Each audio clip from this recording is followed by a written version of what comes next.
What's up mga kabalen, part 17 na tayo. Tuloy-tuloy pa sa maraming mga ganap sa buhay si kabalen. So yun, team building ng aming department, farewell party ng aming dating manager. Ilang araw lang ang lumipas mga kabalen, birthday naman ng aking tita na si Annalyn Viray Pons. We simple celebration in her house lang at kami-kami lang halos. Then July 16 birthday naman ng aking pinsan na si Charles, siya yung lumaban sa Ginoo ng Apalit kung natatandaan nyo sa part 16 ng aking video. After 3 days pumunta naman ang aming mga barkada, nag-aya silang mag-relax at napunta pa nga sa bar after sa bahay. Kinabuksan late na kaming nagising dahil napuyat, hahaha. July 27 60 birthday naman ng aking lolo Eddie. The simple celebration lang ang naganap and some of our family relatives are invited, included us. Ginabi na kami dahil nag-enjoy sa kwentuhan at pagkakaraw. Then next following month August 18 pumunta kami ng SM Pampanga kasama ang aking nanay upang mag-mall at bumili ng mga personal things. Then August 23, sinimulan ng gawin ang aming gate. Pinapalit ko ang lumang gate dahil luma na at marami ng kalawang. Pininturahan lang namin ito bago mag-house blessing upang maging presentable at magandang tignan, pero kung titignan mo ng maayos marami ng kalawang. Ang lumang gate, pinasabay ko na din palitan ang design yung bakal sa maliit na veranda terrace sa harap, and yung lumang design na bakal is ginamit din ulit since bago lang naman din yung bakal na ginamit kaysa sa masayang at hetong araw na din yung natapos niyang ilagay yung bagong design ng at na-assemble niya na din ito. Bandang hapon bumuhos ang malakas na ulan at tumila din kinabukasan, at tuloy pa din sa pag-assemble ng gate na sukat at pagputol na ang mga bakal para sa design. As you can see, ginamit pa din ang mga bakal na binaklas sa lumang design. And yung idea ng design ng gate namin is nakita ko lang sa social media. Bale, heto ang final design na ginawa ko. May some changes akong iniba dahil bakal lang din ang pinakapundasyon niya sa gilid dahil hindi nabuhusan at nagawa ng maliit na post, kaya nag-isip pa kami ng alternative na ipalit sa post. August 25 nandito nga tayo sa kusina ni Ima dahil ninong ang kabalenyo for 2-day video charot.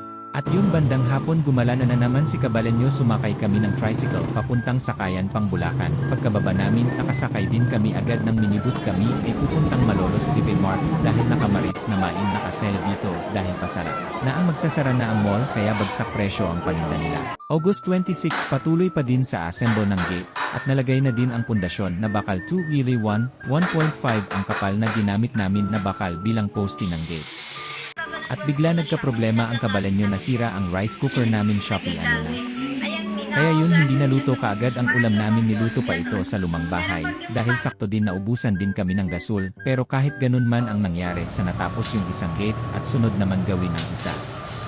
Mabilis lang niyang natapos dahil inuna niya munang putulin ang mga bakal para isahan na lang pag pinag-welding niya ito sa mismong gate. After niyang pagdikit-dikit ang mga bakal, sinimulan naman niyang linisin ito. Tinanggal niya ang mga pinag-weldingan dahil nakaumbok ito at halata kapag pinutarahan na ito at pangit ang magiging kinalabasan. After linisan, ididikit na ito sa mismong post.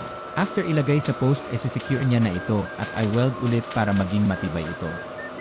At kung hindi nyo natatanong, hidden ang pintuan na pinagawa ko. Kung hindi ka familiar, hindi mo alam kung saan ito bubuksan.